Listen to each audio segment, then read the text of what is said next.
All right, welcome back, everybody. This is the pre-show show number 1 of the year. I guess it's season 2 of the pre-show, and we're here for the Delaware Classic. How'd it go for the boys? Good and bad all at once. We're not here to talk about us. We're here to talk about the top 5 guys on the TV show this week. Nolan, who we got? We got number 1 seed Jacob Butcher back after a down 2024 season. Number 2 seed Nick Pate. Number 3, Graham Fach, and then A.J. Johnson and Michael Davidson round out this stepladder, a rematch of a thrilling round of 8 match. First impressions, guys. What are you guys thinking here? Did Jacob also have a bad 2023? It wasn't great, but he's hung on for the Tour Finals that year, so it was. No, actually, it was pretty good. He made 2 major shows that year. But Boog, as a defending champion of this event, what is your pre-show show? Pre-show show? Yeah. Nice. But yeah, there's 2 PTQers on the show. You gotta follow in the steps, you know? You blazed the trail. Yeah, dude, he paved the way. Pave the way for these Hit boys. the right side of the head. Who won the PTQ? Michael Davidson. Michael Davidson won the PTQ, right? Yeah, didn't he? Right? Yeah. Wait, so Michael Davidson was the number 1 seed through the PTQ, number 1 seed in qualifying, And then just lost the last match, which is tough. but still has a chance to win. Yeah, still has a chance. Beauty of the format. Take advantage. Yeah. So what's your early predictions there, Bo? Because you've won in this John building. Fury. Yeah, I've won the building. Over the whole match, I think it's going to be hard to beat Buttriff. I think his look is pretty good. In one game. And you've got 3 guys on the show that don't really have that much experience, I would say. With Michael Davidson, Nick Pate, and then when's the last time Graham Fach made a final? He made the World Championship last year. Yeah.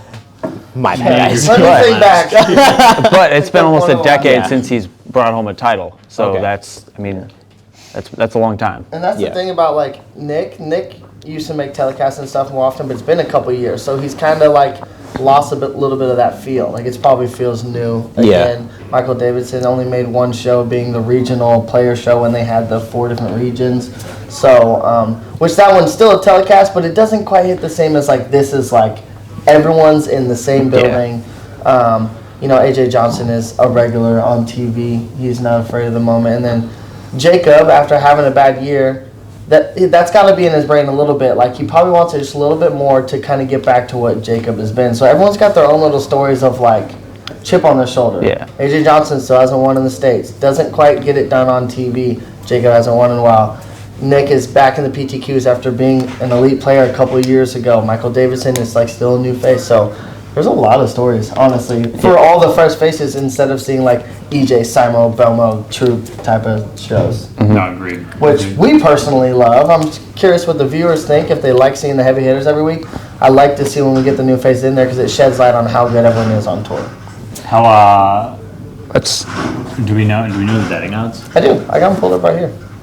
Before we look, who do we think is the odds favorite? Because Kevin already knows. I do know. I mean, when you're the 1 seed, you have 50-50 shot right off the rip. It's usually straightforward for the most part of like, because bowling, it's 1 game, you know. If you were to pick a favorite, who would you pick?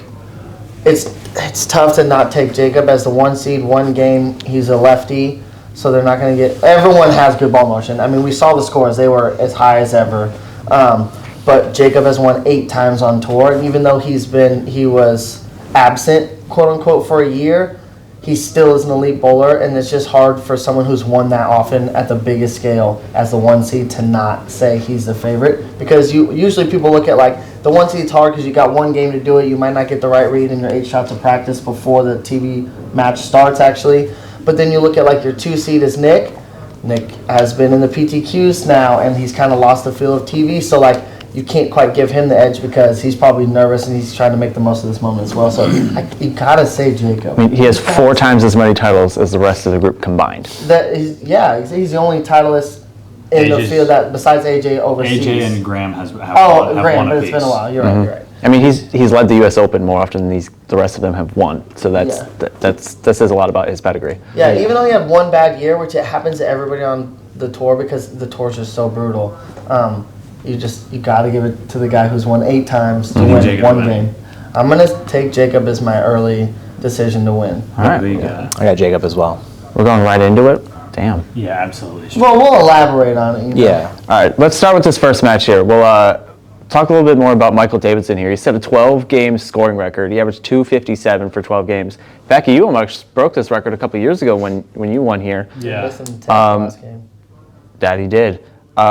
What have you guys known about Davidson competing with him for a few years that maybe most at home don't know about him? I haven't. I mean, honestly, it's tough because he's like Nick this past year, but he's been doing it for most of the years he's been on tour, kind of in and out of the PTQs. So I haven't got a chance to bowl with him much. Obviously, like you look at his physical game, he's got a similar power position to like the EJ Tackett's of the world, where he has Crummel. He has but he has such a better physical game.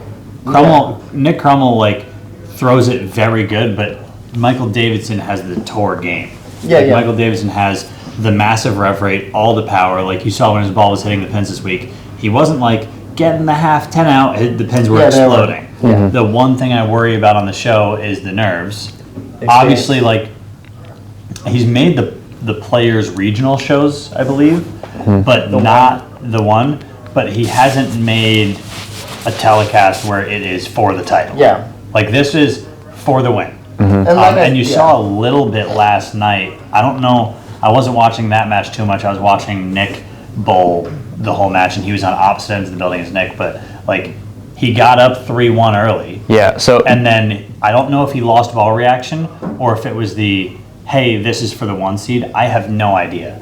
But either thing could have happened. And AJ obviously started bowling amazing, so it's hard to tell even if he did have the same ball reaction, would he have had a chance to win or not?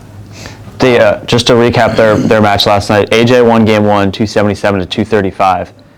But then AJ never shot above 236 the next 3 games, and Davidson 260, 240, 260. So factor in the extra practice on TV, we're probably looking at more of a game 2 kind of start. And Davidson's been lights out early in these matches, and AJ's been thriving later in the matches. So here we're starting with fresh oil. That could be and you saw that difference. Too with AJ versus Andrew that last game. AJ bowled very well consistently throughout. The huge first game again, and then the huge couple games on the end with that 280 to beat Andrew's 279.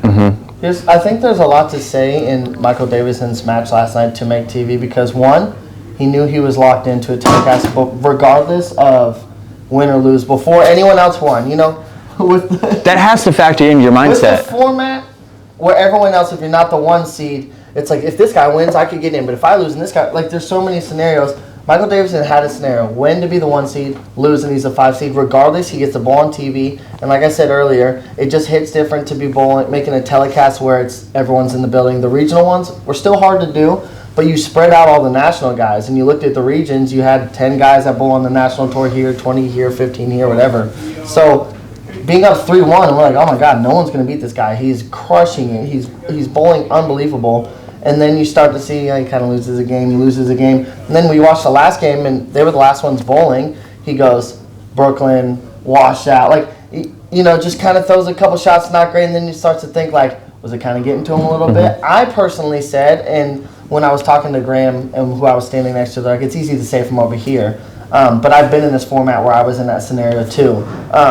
It's got to ease up the swing a little bit, knowing, even if I were to not, yes, you want to be the 1 seed. I'm not discarding that, but at least I'm making this telecast, so I'm still not out of the tournament. Even if I were to lose to AJ, who is so good, and he bowled really good the match to get there, he's at least I still got a chance. You think I would free up the swing a little bit. Obviously, you want the 1 seed, though. So I think that kind of came into play a little bit, the experience. And you look at the guys that have bowled on tour for a long time, even though we don't bowl in this format as much as you used to, the Tommy Jones and stuff, they grew up in this format. A lot of us still know how to bowl in match play, and a lot of the guys that have done this for a while, they find a way to draw out the matches. AJ Johnson versus Andrew and stuff like that, even if they're down 0-3, 1-3, whatever, they find a way to just chip away and win, and the good bowlers do that, and so I think that just kind of showed. So I'm curious to see how it goes for Michael because he has the best ball reaction. He bowled the best all week long. He just lost in a game 7 there, and AJ was bowling sick to do so. So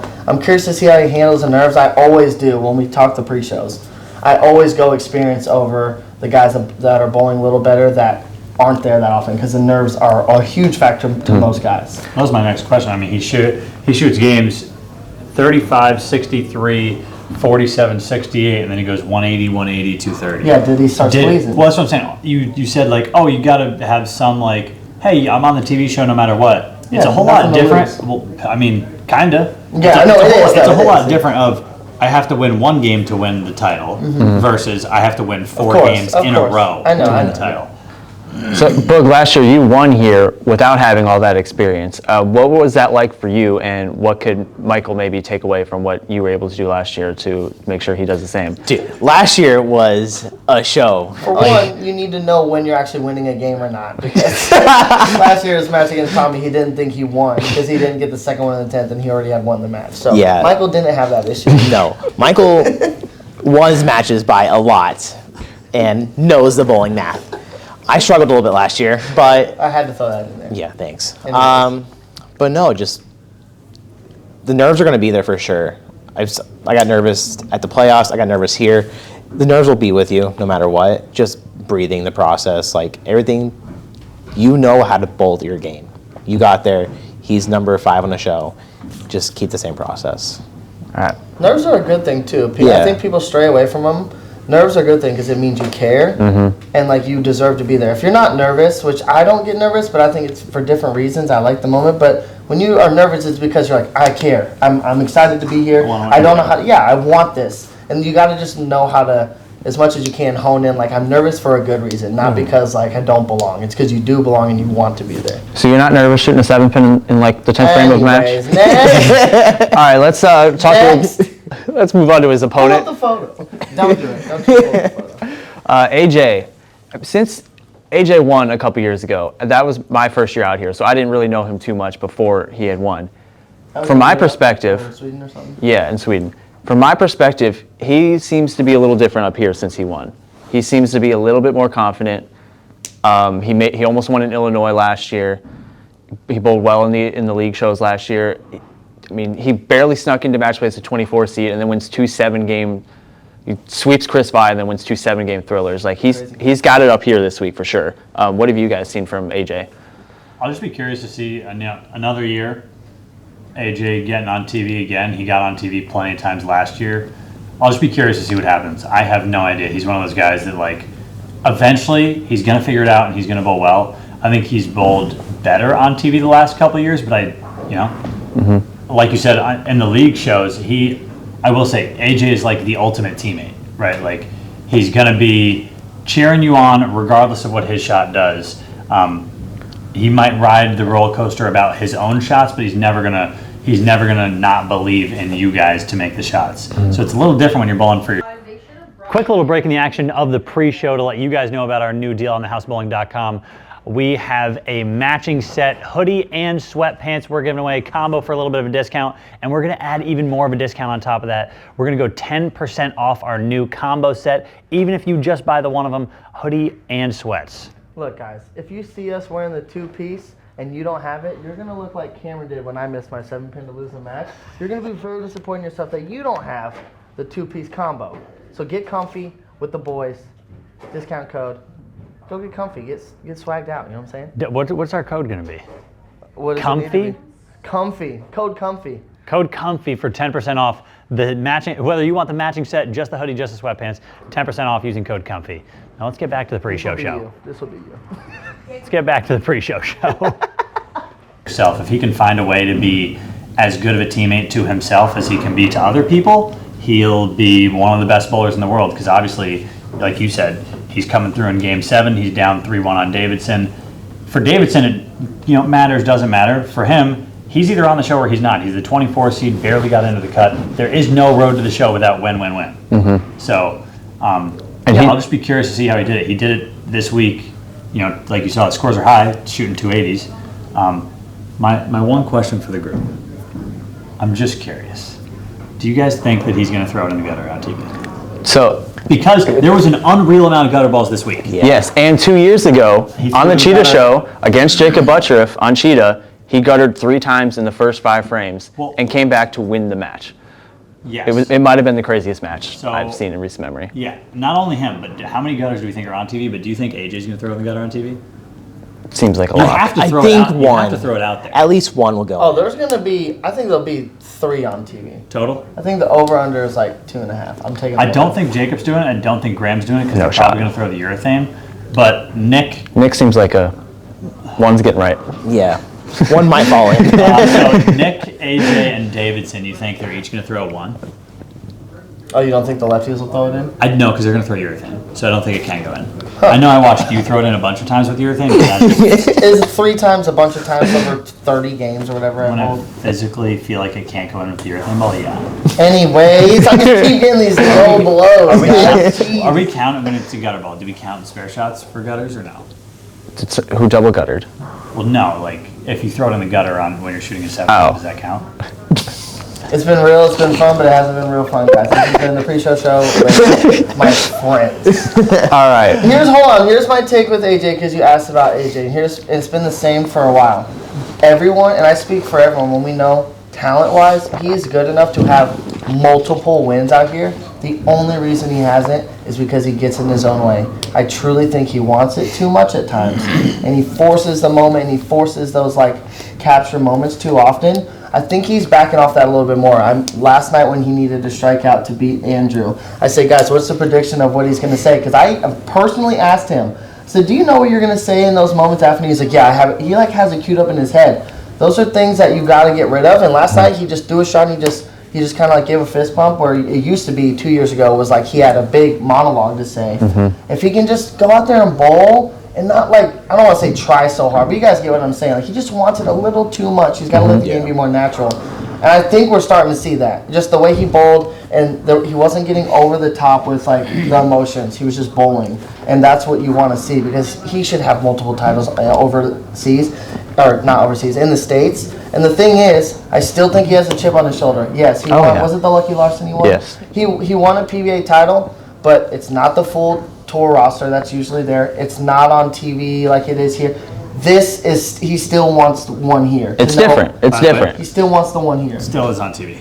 Okay, They have yes. a TV set. They have people down. I know, but you get what I'm It looks saying. the exact. It doesn't look the exact same as this, but it looks. But you very get what I'm similar to this. saying. The win over here is gonna feel different, and it's still in the back of his mind I need one over here. But I think that's gonna get to a point where it's driving him just to go out there and bowl instead of overdoing it. You know what I mean? You have so many clips of being you like that, and forcing those moments. Just go bowl, AJ. You're so good. He's so good.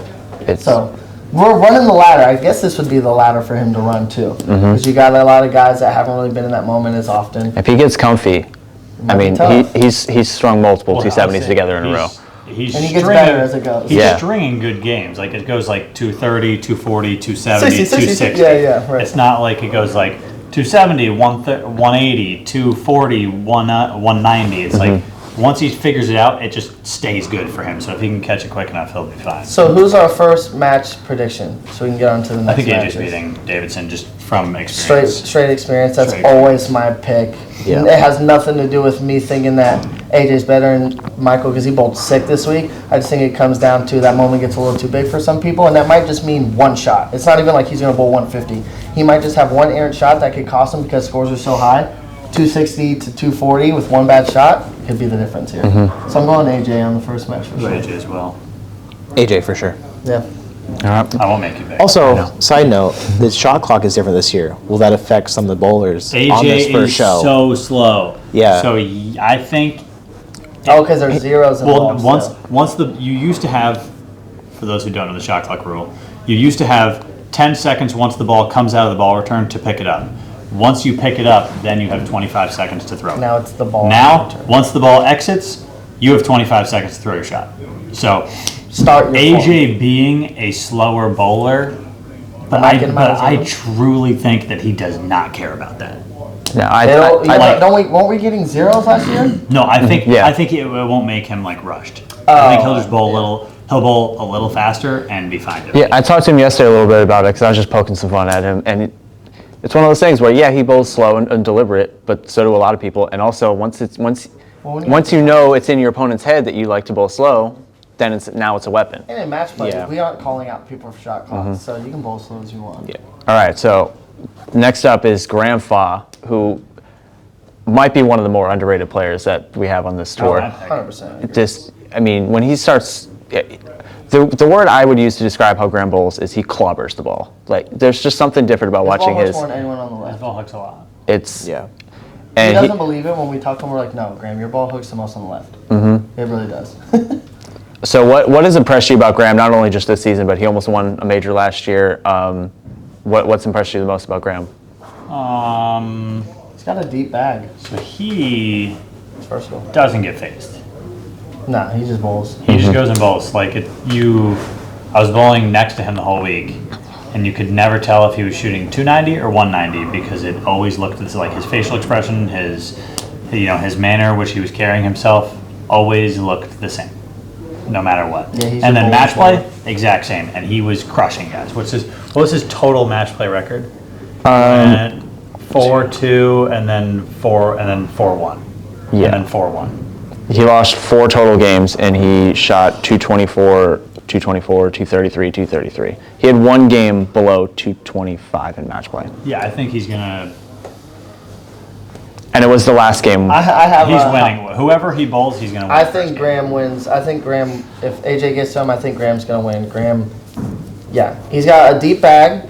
He's not afraid to go to reactive. He's not gonna like sell out and only throw urethane. Whereas some of us lefties will live or die by it. Especially when you get to telecast. If we threw urethane all week, we might be like, look, this is what got me here. If I lose the one game throwing it, then I can live with it. Graham doesn't care.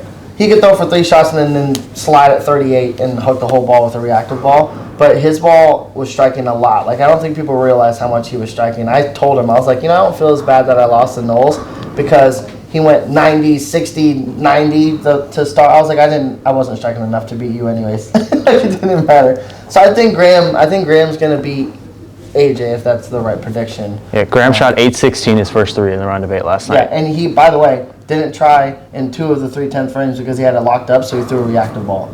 So he could have had 850.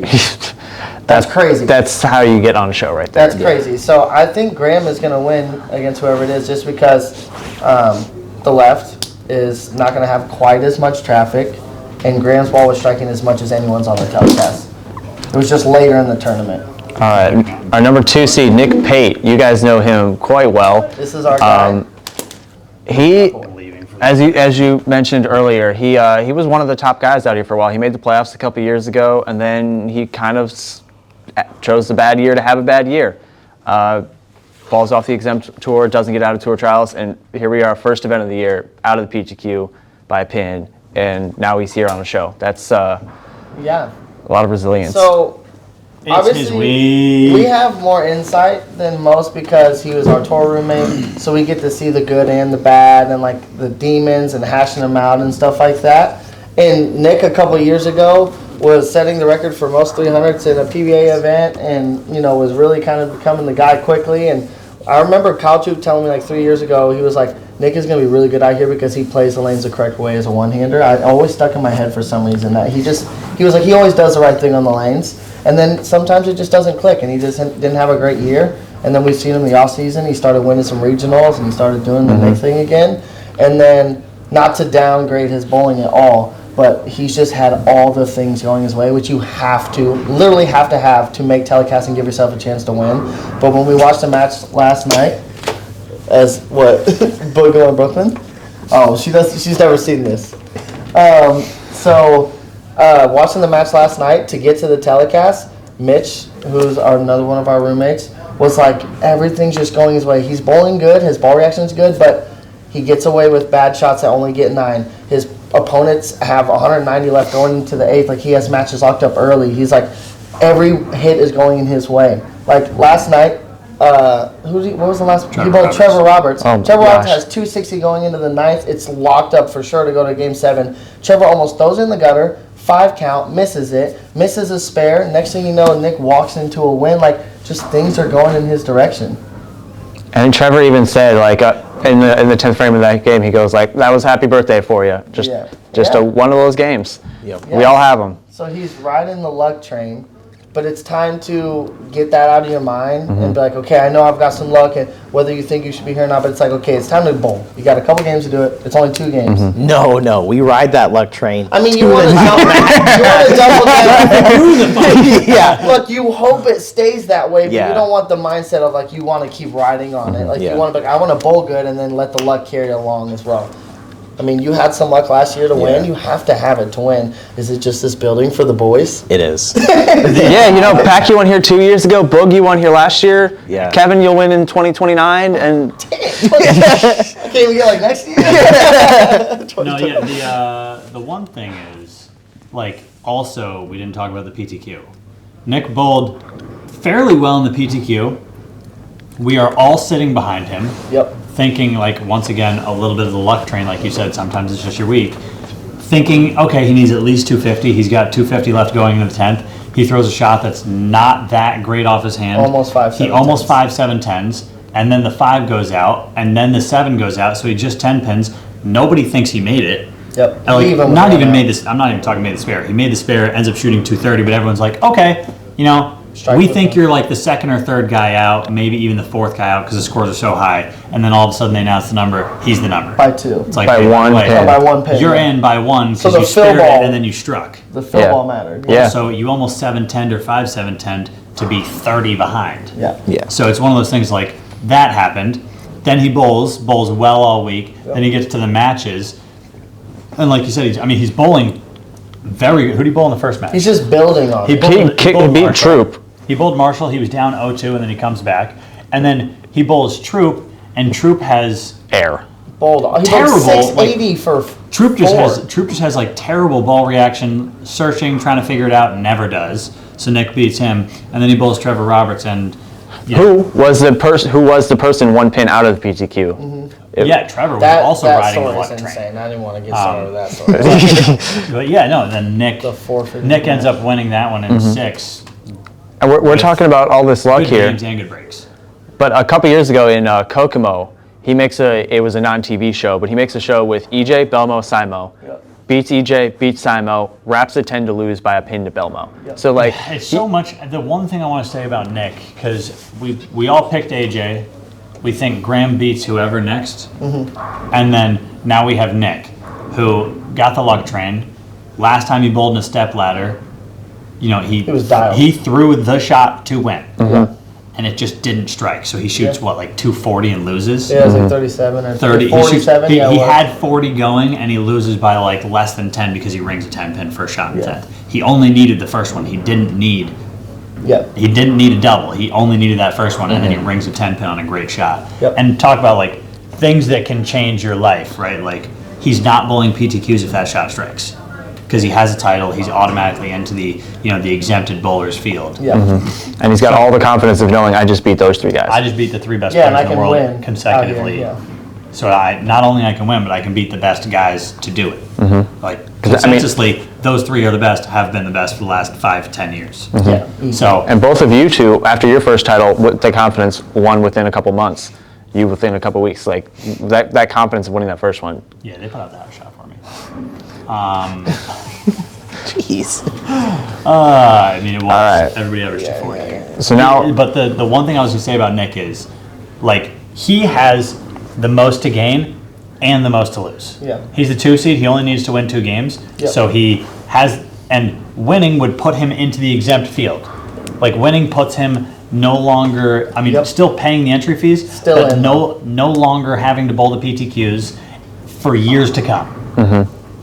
Davidson's the 5 seed, so it's going to be harder to do it. But Nick, you win 2 matches, probably lefty-lefty. You're going to have the lanes to yourself, most likely. So it is up to you whether you're able to create the shape to win or not. My only question is to Nick, because we know he's been there, and I don't typically think he's like a squeezer, but the pressure of like, okay, this is the first stop of the year, PTQs are a grind, and he's got to do them all year. Like, how much more pressure is it that he's like? He only has to do 2 more. Oh, really? He's in the Players. He's in the U.S. Open. He's in the Masters. Oh, okay. So it's not nowhere near as much pressure as I thought. He's bowling the doubles in Chicago, so he's automatically in that because he's bowling Caruso. Right. So the only one he's bowling is the one in Nevada, and the one in Missouri. Okay, so he's only in 2 not as more. bad. And if you think about it, he was joking around with me after the match. He was like, "Yeah, being the 2 seed, I basically have as many points as I had for this event as I did all last year. So I'm already off to a good start to get into the 40 number." Yeah, and I was for like, sure. "No, you are." Yeah. Well, I guess, yeah, if he's in, there's the only pressure now is just like, let's go win our first title, because I was thinking like PTQs almost every week, but I guess the extended field. So I retract that. I kind of forgot about that. Yeah, World Series he's in. Yeah, so it's really just go out there and snag your first win. Go out there and snag your first win. Well, I like that even better, because I think if it was what I thought in my head of the scenario where you'd have to be bowling PTQs every single week, the pressure of that is even more, because it's like, I need to get all I can right here. Even though you pretty much, third is his worst finish, it's like, man, if I could just win here and I'd bowl PTQs, but since it's only 2, then I think But the only thing is, he wouldn't have to worry about bowling PTQs for the next 10 years. Yeah, right. Till Exactly. he's basically out of his prime. Right. Exactly. So, yeah, I think Nick bowls a good game. I don't know if it's going to be enough to beat Graham. I think if Graham wins again.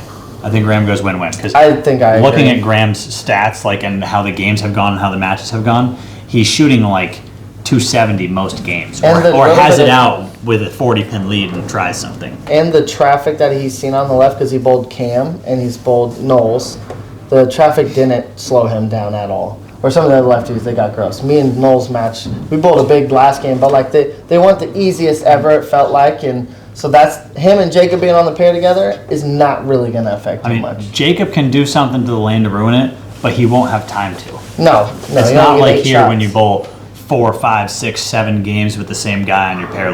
Then I would be worried about Graham, but with him bowling, 5 minutes of practice or 8 minutes of practice before the show, Jacob can only do so much to make it worse, and he's not going to try. And he's not going to try and make it worse because he doesn't know if he's going to bowl on a lefty or righty. If he thinks he's going to be bowling Graham, maybe he tries to make him yucky. That's not his thing. I think he's just going to go and bowl and see what happens. And yeah, no. Do you think if match number 3, who do we think? I think it's going to be a Graham Butters final. Okay. I think it's lefty-lefty. I think Nick rides the luck train. I hope that's something's going to happen where Nick's going to win the first game. Just to keep whether this streak. it's a 7-10 from Graham, I don't think Graham's going to throw a bad shot. I don't think he's going to miss the pocket, but something is to be said when good things just keep happening to you. What do you think? I mean, I agree. Stars align. Yeah. I got to bowl with Nick all week. The first game, he bowled very well. But as soon as he got some urethane down the lane, I think with Michael and AJ bowling first, he gets some traffic on the right side. I think Nick throws a pretty good game, gets comfortable. I think he wins. He did tell you, he was having you and Zach helped him, because the second he got a little bit of traffic, his ball motion got better, but on the fresh it was just all right. So having some righties that can kind of break that down, obviously they'll play in his favor being the 2 seed. Yeah. Because they'll have some traffic going into when he gets to finally bowl, which it might help. All right, so we're on to the championship here. We got Mr. Butters in the title match. Back at the top, and man, if we're talking about people who can strike once they see it. That dude can strike. I watched him in the match versus Ryan. So Ryan was down. So Ryan was down 0-3 to Ogle, beats it, comes back to beat him, and then he was down again against Butters, and he won games. He won games 3 and 5. But when he won game 5, I was like, oh, Ryan's gonna figure it out. He's gonna start bowling well, and then Butters. What did he bowl the last game? He only shot 211, but that game was over by the 7th, 8th frame. Yeah, he shot 211, but the last 2 frames were whatever. I mean, I think he's 7-10, or no, he 2-8-10, 3-7-9 for him. Yeah. In the middle of the game. Ryan could have stepped up and thrown all 4 to force Jacob to double, but Ryan didn't quite have it in that match, and Jacob had it all for a while there. I don't know if Jacob's reaction does not get better as time goes on. Jacob's reaction this week gets worse. More lefties that are throwing balls down the lane, and I think he only bowled 1. Right? He didn't bowl any lefties. He beat EJ and then he beat Ryan. He beat lefty and then he beat EJ and then he beat Ryan. That could be the difference. I think that Jacob, for some reason, I just don't think Jacob wins. The transition isn't going to be as pretty for him. Graham's ball changes a lane pretty quick. Lot. Yeah, it changes a So lot. I think if Graham gets there, I think Graham wins. If Nick gets there, I think the lanes are just getting a little bit squirrely down lane. I'm not saying that Jacob's not, and I think Jacob could throw the urethane or the reactive. He threw both in both of his matches, and it looked good when he switched to it. But I just don't know if it's going to look as good under the lights. So you're like saying, when the lanes are heating up and the oil's further down lane. I saw him 379 3 times against Ryan that last game for 211. So, I mean, I just don't know if it stays good for him long enough. So you're saying Nick does it? I think Nick wins. It's either going to be Nick or Graham. Yeah. Yeah, I mean, when we hash out the whole step ladder, when you initially said, like, when you just take a look at it, I initially said, like, it's hard to not pick Jacob to win one game. But when you say that, I didn't know he didn't bowl any lefties. Like, there's a lot of oil on the lane, but Graham changes the pair more than any lefty. Like, he up hits it, his ball hooks forever, and it tears up the front part of the lane some. So I think that might be the difference for Jacob, even if Graham only bowls the one game. Well, if you're looking, Graham is consistently bowling good games. And if we go up and look at Jacob's scores, kind of like Jacob goes all over. 270, 230, 2-0. The first match he goes 240, 190, 240, 210, 180, 230. So Jacob has He's just finding a way to Jacob's win. either going to bowl 250 and win or not. And I think the lanes change and there just won't be enough time for him to like, okay, this is the ball I need to throw. This is the speed I need to throw, or this is this place I need to stand to And win. if Nick gets there, he said that my ball reaction got better once I saw a little bit of traffic, a little bit of shim in the middle. Might free up his swing if he can get through that first match. And then we see Graham scores. He just got better and better. He never really slowed down. This really so. So you think Graham or Nick, whoever wins that match? Whoever wins the match going into the show, I think is going to win, just because Graham's ball will change the lanes enough for Jacob to Be a little behind not it. get off to a good start. Yeah. And Graham's either going to have the same thing he had, or Nick's going to have the same thing he Graham had. saw all the lefty traffic, so he's like, oh, it's gonna be He knows. walled. Yeah, he knows. So, good prediction. Does experience come into this at all? Because Jacob has all the experience on the show in the Yeah, title but he match. had a bad year, and them demons. He made a post saying like he's had some demons. And he's He going to be also- sitting around for 2 hours before that match. Yeah. He also has been, if you look, he also has been like, his TV record as of late, like he won a lot early. Yeah. And then he's gone through the stretch recently. He won, I think he posted it, he won 2 years ago on Scorpion. 2023 He won 2 Scorpion. years ago on Scorpion. And if you look, he made a post on Facebook saying it was like the first time he won since his mom passed. Yeah. And I think it was like 4 years or Okay. 3 It was years. just- So it was like he won a lot when he first came out. And then he went through a stretch of making a lot of TV shows and not quite winning games, whether it was, you saw him miss a couple spares early on, and then he just didn't bowl as good games. He led the U.S. Open back-to-back years by hundreds, and then gets to the TV show and just doesn't get it win. done. And it might be another one of those situations where if you have enough time to sit there and think about it, it's not always good. Yeah. I don't know. I hope he bowls a good game. I hope we get a fun. I'm hoping every match comes to the 10th frame. Yeah. I mean, every time. Yeah, we just want the entertainment. You just want the excitement, strike to win every game in the 10th.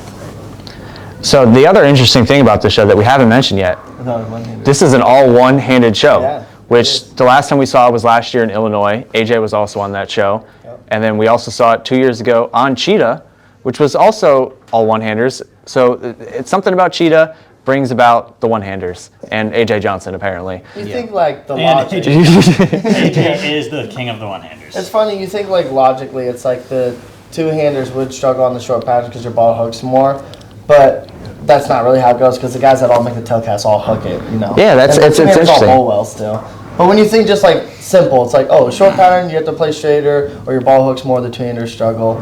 But that's not really how that worked out. They just bowled better. But Well, and there were plenty of them going into the match play rounds. yeah, Like if you look, Kyle Troop, Justin Knowles, you, Cam Crow, Ogle, Ryan Barnes. Ogle, Ryan Barnes, Thomas Keiko, Nate True. Purchase, Yeah, like Hayden Stippich. There were a million of them. Yeah, we just got beat. They just lost.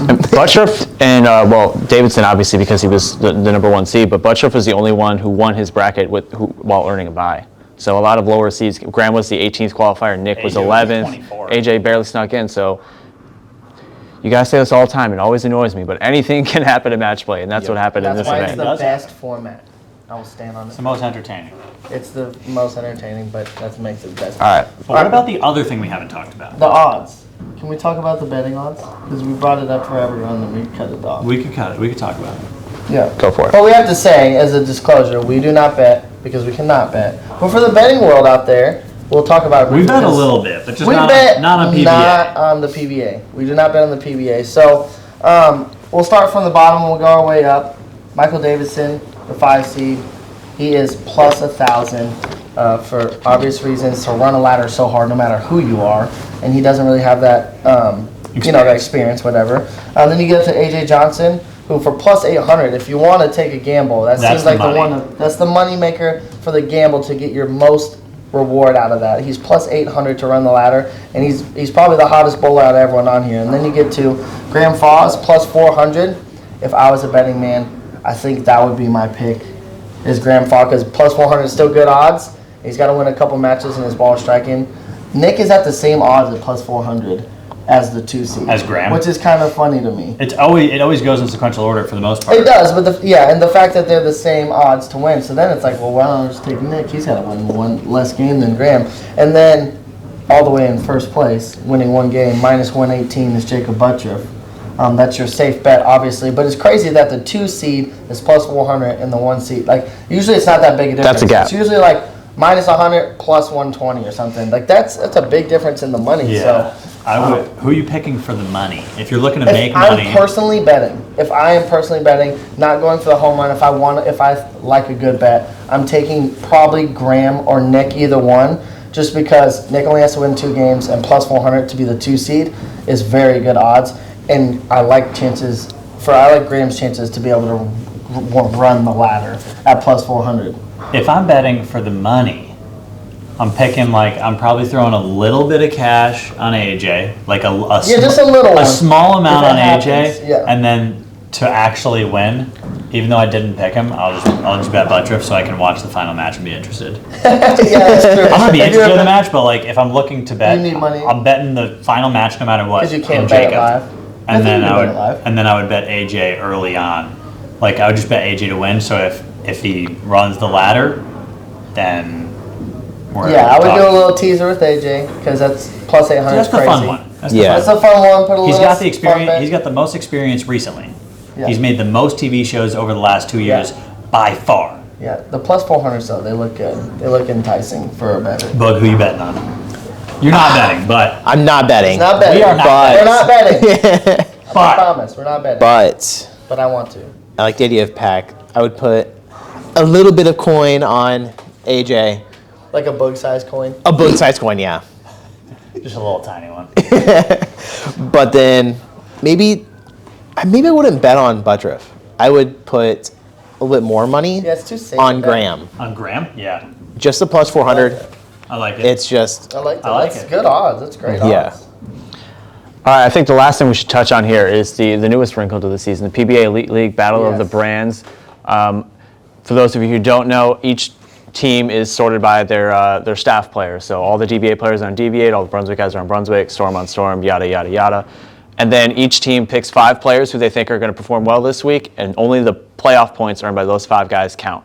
And so Pate was the only one to be started this week among the group, which is an interesting conundrum here. It's pretty crazy. But It's wild. Unofficially, based on minimum point totals earned so far, Ebonite would be leading at this point. However, whoever wins this tournament, that team is going to be leading because it's 5,000 points for first place. This is all the points without the guys on the show. This is minimum points on the show. Ebonite's just shy of 4,000, and then it's super bunched up. So Storm doesn't have anybody on this show, so they're not gonna be ahead. 27-20. Yeah, Storm, Roto, and 900 don't have anybody, so none of them are going to make a run. But if Graham wins, Brunswick's going to take the lead. Jacob wins, Ebonite's going to take the lead, and then Motive and Hammer. Yeah. You guys have anybody on the show?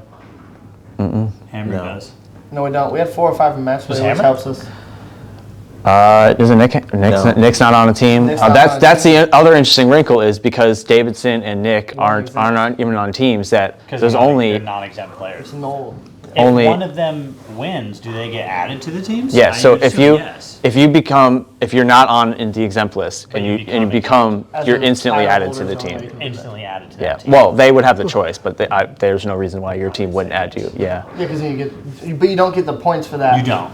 is just moving forward. Yeah, but it wouldn't be obvious if, let's say, Nick wins and goes to Hammer. Hammer's team is stacked. Hammer might want to trade him to a team like a DVA. That's what I'm saying, because we have some guys. We don't have a full roster for the TOC. If Nick wins, that's the obvious pick to throw him on DVA. So we have another guy on a roster. So he would have to get added, and then you guys would have to trade for him when that window opens up in February. Because he would just have to go to Hammer because that's who he represents. That's his brand. Yeah. And then we would make the trade. That's interesting, though. But yeah, so right now, as it stands, minimum points, it goes Ebonite, Hammer, Motive, who has 2 on the show, Deviate, 900 Global, Brunswick, 6 out of 8th, but they've got the horse. Got Graham. They've got Graham, and then The dog. Storm and Roto down at the bottom. Who would have ever predicted that, honestly? Me, 'cause They Brunswick's have- not bad. They have the Storm and Roto, just speaking, they have the biggest names. They have the troops. They have the most the wins. Simos. Yeah, they do. It's Lately. crazy. But obviously, it's such a long season. Yeah, This is week 1 was weird because the scores were so high. You're seeing different faces, so I'm sure it will all even out. But it's just week 1. No one would have predicted that. It'll be fun to watch throughout the season, and it's gonna be fun to watch tomorrow night or tonight, I should say, because we're putting this up tomorrow. But 5 p.m. Eastern on FS1 PBA Delaware Classic. Any final thoughts, guys? We want Nick to win. I had to do my broadcast predictions, but we want Nick to win. These 3 might want Nick. The objective line is right here. Yeah, you just want good. No fun one wants bowling. good bowling. We all want good bowling. I hope it's a Hey, good hold show. on. Can we make one prediction on the gutters because we never said the number. Yeah. How many number? I said the over under You said 2.5. 2.5 is good over under. I said it's gonna be over 2.5. I think Remember, it's over 2.5. the last time AJ bowled on Cheetah, he hit that over by the 5th frame of game 1. He's fair. Okay, so what's your spared 'em all. What's your actual I believe. prediction of how many are gonna be thrown in? I'm saying 3 is my number. I don't think Jacob or Graham throw one. No shot. I think everybody else throws one top. Maybe somebody I throws think 2. 2. You think 2? 2. Taking the under? I'm taking the under. You would. Over. Very on brand. Yeah, Brooklyn. Under. King of the Brooklyn. I'm gonna say under because they're gonna. I think the newer guys are gonna know that they can gutter and their miss is gonna be left. I saw. That's the miss. That's here. the miss. That is the miss. It's Delaware, elite. that is what we call the Delaware Classic. The Delaware miss. All right. Well, All right. I say it's over. Anyways, I agree. Thank you guys for watching the Thank pre-show you. show. Week 1. We'll be here every single week before the telecast. So go tune in. Delaware Classic. FS1. Becky, Kevin, Bud. and if you guys want, we got Use their thumb. we're just going to give 20% off. Use code Nick at thehousebowling.com. 20% off all merch. Big Nick Energy. Real bowlers use their thumbs. Clearly. Whatever That's you guys this- want, 20% off using code Nick at checkout. Perfect. And now we'll catch you on the TV show. Head over to FS1 right now. Right now. Bye.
Quick little break in the action of the pre-show to let you guys know about our new deal on thehousebowling.com.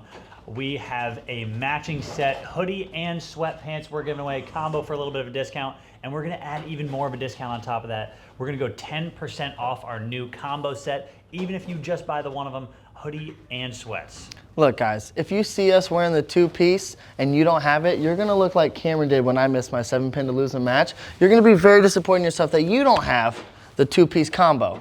So get comfy with the boys. Discount code. Go get comfy. Get swagged out. You know what I'm saying? What's our code going to be? What does it need to be? Comfy. Code comfy. Code comfy for 10% off the matching. Whether you want the matching set, just the hoodie, just the sweatpants, 10% off using code comfy. Now let's get back to the pre-show. This will be you. This will be you. Let's get back to the pre-show show.